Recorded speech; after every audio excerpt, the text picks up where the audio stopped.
प्रसाद, MCD चुनाव को लेकर सस्पेंस बना हुआ है कि आखिर क्या होना है। बहुत हद तक तस्वीर साफ इसलिए हो चुकी है क्योंकि एग्जिट पोल का रुझान ये कहता है कि आम आदमी पार्टी का जलवा अब एमसीडी में भी बरकरार होने जा रहा है। लेकिन क्या यही सच है, इसके लिए हमें थोड़ा इंतजार करना होगा।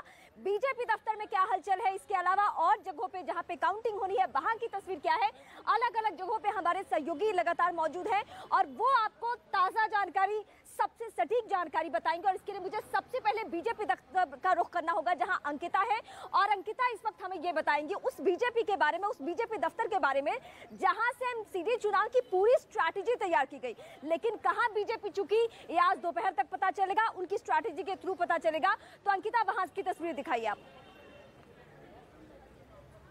बिल्कुल रीमा, और जिस तरीके से आप कह रही थी तैयारियों के बारे में, दरअसल बीजेपी हर बार इलेक्शन मोड में रहती है, मिशन मोड में रहती है, लेकिन आज थोड़ा सा यहां पर सन्नाटा दिखाई दे रहा है। दरअसल आपको बता दें कि हर बार हमने देखा है कि सुबह सुबह ही यहां पर तैयारियां शुरू हो जाती हैं, लेकिन अब जाकर धीरे धीरे बीजेपी लीडर्स का यहां पर पहुंचना शुरू हो गया है, मीडिया का यहां पर जमावड़ा लगना शुरू हो गया। लेकिन अगर खासकर बीजेपी की बात कर ली जाए तो रीमा, आप जानती हैं कि जिस तरीके से बीजेपी लगभग हर राज्य को जीतती चली आ रही है, ऐसे में यह एमसीडी चुनाव उसके लिए साख का सवाल बन गया था। और बड़ी वजह यह भी है कि आम आदमी पार्टी की ओर से पुरजोर कोशिश कर ली गई थी कि 15 सालों का जो बीजेपी का ये इतिहास है उसे ना दोहराने दिया जाए। हालांकि बीजेपी की ओर से कोशिशें तमाम की जा रही थी कि 15 सालों के इतिहास को दोहराते हुए अब की बार भी बीजेपी एमसीडी में काबिज हो।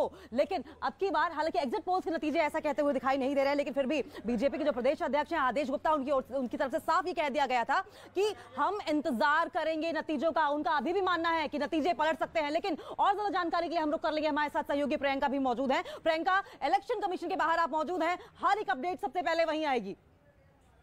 थैंक यू जी। देखिए, बिल्कुल 8 बजे से जो काउंटिंग है वो शुरू होनी है और मैं एक पहले तो मीडिया सेंटर की तस्वीरें आपको दिखा रही हूँ। यहाँ पर तैयारियां जो की गई हैं उनमें एक मीडिया सेंटर भी बनाया गया है। और यहाँ जब आप बात करते हो तो देखिए, इनपुट और आउटपुट की जब हम बात करें, यहीं से सबसे पहले तेज सटीक नतीजे आपको मिलेंगे। और यहाँ पर भी मॉनिटर किया जा रहा है किस चैनल को, हमारे चैनल को, क्योंकि ये बात अब सबको मालूम है कि सबसे तेज सबसे सटीक नतीजे कहाँ निकलते हैं। लेकिन मैं आपको एक और तस्वीर दिखाऊं जहाँ पर हमने आउटपुट की बात तो की, लेकिन इनपुट कहाँ से जाएगा वो आपको तस्वीरें दिखा रहे हैं। ये पूरी तैयारियां यहाँ पर की गई है, जहाँ पर ये 2 स्क्रीन लगाई गई हैं जिसमें वार्ड बाय वार्ड रिजल्ट आएगा, कौन से वार्ड से कौन ट्रेंड कर रहा है, कौन आगे चल रहा है, कौन पीछे चल रहा है। ये तमाम तस्वीरें इन 2 स्क्रीन्स पे आएंगी और सबसे पहले आएंगी इन्हीं स्क्रीन्स के जरिए एक एक सीट का रिजल्ट, ट्रेंड कौन कर रहा है, कौन पीछे चल रहा है, ये तमाम चीजें दर्शकों तक यहाँ पर हम पहुंचाएंगे। और यहाँ अब चलते हैं मानव के पास। मानव, आपके पास क्या तस्वीरें? बिल्कुल प्रियंका, जैसे आपने बताया कि सबसे पहले नतीजे दर्शक हमारे चैनल पर देखेंगे, देश के number 1 news channel news 18 India पर देखेंगे। लेकिन उसकी बड़ी वजह यह है, देखिए 42 केंद्र हैं जहां पर काउंटिंग हो रही है और उन केंद्रों से जो डेटा है सबसे पहले आता है राज्य निर्वाचन के दफ्तर के भीतर, और यहाँ पर मौजूद है न्यूज 18 इंडिया की टीम और यहाँ से सबसे पहले जो आंकड़े हैं वो अपने दर्शकों को दिखाएंगे। लेकिन जैसे एग्जिट पोल हमने देखे हैं तो एक माहौल दिल्ली में सेट हो गया है कि आम आदमी पार्टी का जो एक तरीके से जो पूरा माहौल देखने को मिल रहा है दिल्ली में, तो अब उस माहौल पर औपचारिक मोहर लगनी है उन आंकड़ों की, उन नतीजों की, जो अब से करीब 20 मिनट के बाद आना शुरू हो जाएंगे। पहला रुझान सुबह 8 बजे आपको देखने को मिलेगा और सबसे पहले न्यूज 18 इंडिया अपने दर्शकों को बताएगा कि सबसे पहले कौन सी पार्टी का दबदबा नतीजों में बदलता हुआ दिखाई दे रहा है।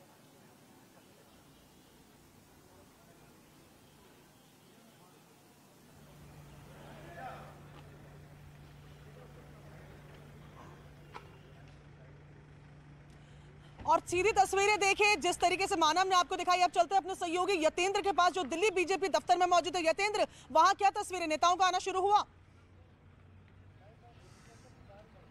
देखिए, बिल्कुल धीरे धीरे करके नेताओं को आना शुरू हो गया है। अभी 2-3 नेता यहां पर पहुंचे, लेकिन मैं आपको दिल्ली बीजेपी का माहौल दिखा देता हूं। आप देख सकते हैं बीजेपी ऑफिस एक तरह से थोड़ा बहुत तैयार किया गया। हालांकि ये तैयारी चुनाव के समय जो तैयारियां थी उस समय की तैयारियां हैं, कोई विशेष प्रबंध आज इस बार नहीं किए गए, क्योंकि कहीं ना कहीं एग्जिट पोल जिस तरह से आए हैं तो उस हिसाब से बीजेपी के कार्यकर्ताओं में थोड़ी मायूसी है। लेकिन जो नेता है वो लगातार दावा कर रहे हैं कि जीत उनकी होगी, क्योंकि जो उन्होंने काम किया है, क्योंकि उन्होंने एक नारा दिया था कि जो सेवा उन्होंने की है, प्रचार उनके खोखले नहीं है, तो उस पर दिल्ली की जनता विश्वास करेगी। और जो 1.5 दशक से उनका जो राज चला आ रहा है एमसीडी पर, वो लगातार बरकरार रहेगा। और ये आपको एक माहौल में पूरे बीजेपी ऑफिस का, जो दिल्ली बीजेपी ऑफिस है, वहां पर दिखा देता हूं कि किस तरह से तैयारियां यहां पर की गई हैं। हालांकि अभी तक ज्यादा नेता पहुंचे नहीं है, लेकिन जो भी पहुंचे मैं उनसे बात कराऊं।